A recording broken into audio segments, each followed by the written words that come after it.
कृतार्थ हो गए हैं। इसके बाद श्री चीधर जी से आज्ञा लेकर के श्री पीपा जी आगे चलते हैं। आज्ञा मांगी टोड़े आए, कभू भूखे कभू घाये, औचक ही दाम पाए, गए हो स्नान को।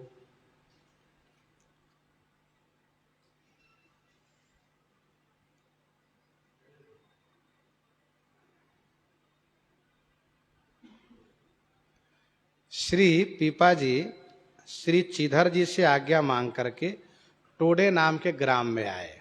टोड़े ग्राम में तो कभी मिल जाता है तो पा लेते हैं, नहीं मिला तो भूखे रह लेते हैं। कभू भूखे कभू खाए। अच्छा, साधु के लिए कहावत प्रसिद्ध है, कभी घी घना, कभी मुट्ठी भर चना, और कभी वो भी मना। कभी खूब चकाचक भोज भंडारा मिलता है, खूब चकाचक छान गोट हुआ, और कभी कभी ऐसा है कि भाई चना खा के ही रह लो। और कभी समय वो भी आता है कि आज सीताराम भजन करिए, तो कुछ भी नहीं मिला। कभी घी घना, कभी मुट्ठी भर चना, कभी वो भी मना। जा दिन संत अनन्य को मिलत सुखद सहवास, तृप्त होत ताही दिना, नाही तो करत उपास। विमुख अन्न नहीं खाइए, बरु कीजे उपवास। बचिए उनके संगते, करिए वन में वास। भगवत विरोधी का अन्न लेना नहीं है। जो प्रेमी हो वैष्णव हो, उन्हीं के अन्न को ग्रहण करना है। मिल गया तो ठीक है, नहीं तो राम राम। अच्छा, साधु का जीवन साधा हुआ होता है। साधु का जीवन साधा हुआ होता है। कैसे? मिला तो ठीक है, नहीं मिला तभी प्रसन्न रहते हैं। ऐसा नहीं कि परेशान हो गए, अब क्या खाएं, कहाँ जाए, क्या करें, सो नहीं, प्रसन्न है। औचक ही दाम पाए, गए हो स्नान को। श्री पीपा जी टोड़े ग्राम में कुटिया बना, वहीं रहने लगे। नहाने के लिए गए, तो नहाने के लिए गए तो अचानक उनको धन दिखाई दिया। कैसे धन दिखाई दिया? तो श्री पीपा जी नहाने के लिए गए तो हाथ शुद्धि करने के लिए जहां से मट्टी खोद रहे थे, मट्टी निकाल रहे थे। देखो भाई, तब अब तो सब समय बदल गया, साबुन का जमाना आ गया। तो पहले यह था कि मट्टी से हाथ शुद्धि करना है, तो मट्टी में भी ऐसा नहीं कि जहां तहां के मट्टी से, सो नहीं। पहले ऊपर की मट्टी खोद के हटा के तब 1 फीट नीचे की मट्टी खोद करके तब महात्मा लाते थे हाथ पांव शुद्धि करने के लिए। दास जब छावनी में रहता था तो वहां एक आध साधु को हमने देखा कि वे मट्टी खोद के लाते थे। लगभग 1-1.5 किलो मट्टी वो गठरी में बांध के तब चलते थे नहाने के लिए। खोद के लावे मट्टी, रखे अपने आसन पर बोरिया में भर के, और नहाने जावे तो गट्ठर बांध के गमछा में तब लेके जाएं, जैसे कोई बाल भोग ले जा रहा हो। और फिर बाबा बड़ी आराम से खूब नहा धोकर आवे। तो भाई साधु की रहनी बड़ी विलक्षण। छावनी में ही एक को हमने देखा था, एक संत जी ऐसे कर्म कांडी विलक्षण कि वो हाथ पांव धोते धोते हाथ पांव को सड़ा दिए थे। इतना धोते थे, इतना धोते थे कि भाई क्या बताओ, गजब के महात्मा। तो ऐसे एक साधु हुए थे कि देखे कि यदि पानी की संभावना नहीं है, पानी नहीं मिलने वाला है, तो चलो भोजन ब्यारू ही नहीं करना है, पानी होना चाहिए पर्याप्त। अब आश्रम में मान लो पानी की सुविधा है, पता चला कि अभी टंकी वंकी खाली है, जब पानी नहीं है और कुआं से पानी खींच नहीं सकते तो समस्या है। तो इस प्रकार से तो ये जो मट्टी खोदने की परंपरा पहले रही, मट्टी खोद के ऊपर के 1 फीट वाले मट्टी को निकाल देते थे, दूषित मट्टी है अथवा वो अन्न उपजने वाली मट्टी है, खाद पानी डाले हुए हैं, अंदर की मट्टी खोद के लाते थे। तो वैसे श्री पीपा जी मट्टी खोद रहे थे, काहे के लिए? हाथ शुद्धि करने के लिए, हाथ पांव शुद्धि के लिए। तो उनको घड़ा दिखाई दिया, और एक नहीं कई घड़ा दिखाई दिया, और उसको ढक्कन हटाया तो देखा कि उसमें सोने की मुहर भरा हुआ है। अरे वाह! फिर ढक दिया, वैसे रख दिया उसको, वैसे ही उसको ज्यों त्यों वहीं रख दिया। मुहर निभाड़ो भूमि गाढ़ो देखी छाड़ी आयो। मुहर से भरा हुआ भाड़ो माने घड़ा को भूमि में गड़ा हुआ देखा है इन्होंने। देखने के बाद देखी छाड़ी आयो, देखकर छोड़ आए। और आने के बाद कही निशितिया, रात्रि में श्री पीपा जी ने कहा श्री सीता सहचरी जी से, देवी आज मैं नहाने गया था तो हाथ शुद्धि के लिए मट्टी खोद रहा था तो मुहर से बड़ा हुआ घड़ा दिखाई दिया अमुक तालाब के पास में। तो श्री सीता सहचरी जी ने कहा, सुनिए, कल से उधर नहाने मत जाइएगा आप। तिया बोली जावो सर आन को। श्री सीता सहचरी जी ने कहा, दूसरी ओर नहाने जाइएगा, उधर मत जाइएगा नहाने।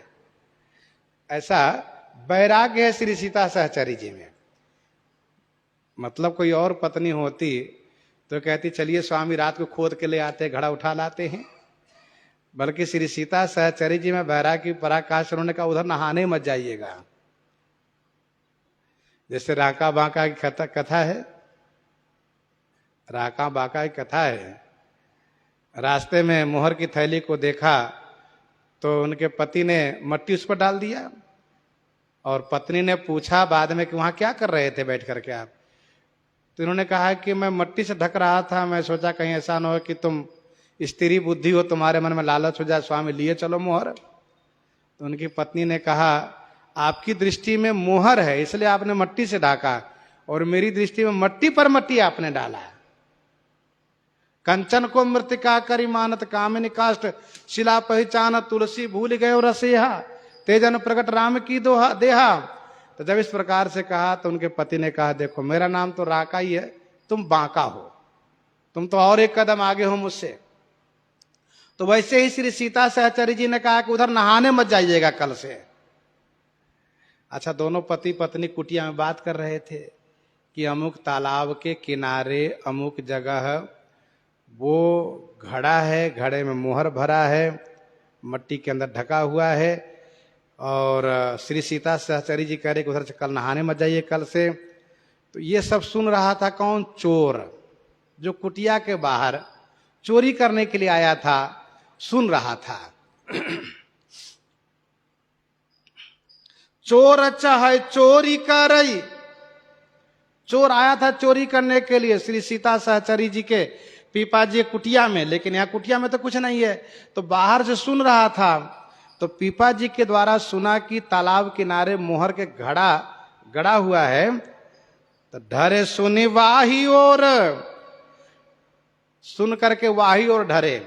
चोर सुन करके उसी ओर चल दिया तुरंत, कहा चल भैया मिल गया, बिना चोरी किए ही धन मिल गया, चलो। देखे जो उघारी सांप डारई हतई प्राण को, जाकर के जैसे खोद करके देखा सचमुच घड़ा है, और घड़ा है ये तो ठीक है, लेकिन ढक्कन खोल करके देखा तो उसमें नाग बैठा हो फुफकार मार रहा है। चोर ने कहा, अच्छा बड़ा होशियार बाबा जी हैं हो, बताओ। सांप को मुहर बताया जिसे कि हम लोग खोदे और हम लोग सांप काटे, हम लोग मर जाएं, बताओ। अरे कहना चाहिए कि सांप के घड़ा दिखाई दिया, तो वहां कह रहे कुटिया में कि मोहर से भरा हुआ घड़ा है। दूसरे चोर ने कहा, सुनो, जब उसने ऐसा कहा तो ये घड़ा लेकर उनके द्वार पर रख दो।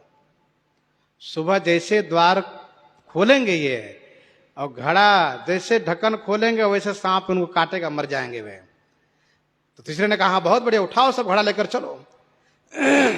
उसके ढक्कन को और बढ़िया से बांध दिया, ठीक कर दिया, और सब उठा उठा घड़ा ले आए। हाँ, देख जो उघारी सांप डारई हत प्राण को, ऐसे आए परी, ऐसे आई परी। स्वामी प्रियादास जी कहते हैं पीपा जी को श्री सीता सहचरी जी ने मना किया उधर नहाने मत जाइएगा, और मुहर से भरा हुआ सब घड़ा द्वार पर रखा हुआ है। ऐसे आए परी। पीपा जी ने कहा देवी ये तो घड़ा चल के यहां आ गया। तब श्री सीता सहचरी जी ने कहा जब घर में आ ही गया है तो अच्छी बात है, इसे साधु सेवा में लगा दीजिए। कहा देवी ठीक है, पहले देखे कितना है। गानी 720 भई। जब उस घड़े को उलट करके उड़ेल करके सब मोहरों को गिनना शुरू किया तो 720 मोहर सोने का प्राप्त हुआ। 720 भई और तोले 5। एक मोहर को तौल करके देखा गया तो 5 तोले का एक मोहर है। तोलई 5 बाट करई एक के प्रमाण है। ऐसा प्रमाण है, ऐसा नाप है। एक मोहर 5 तोले का है, 720 मोहर है। और उस जमाने में श्री सीता सहचरी जी ने मना किया था कि उधर मत जाइएगा। बचिए जग के पर पंचन ते, छल छिद्र नहीं ही में सचिए। चिकनी चित भीति संवारी तहां, मसी प्रीतित रूप छटा रचिए। सहजय सब साज सजाए रही, तब व्यर्थ ही में अब क्यों पचिए। भजिए अब देश रमेश हिए, जग बंचन कंचन ते बचिए।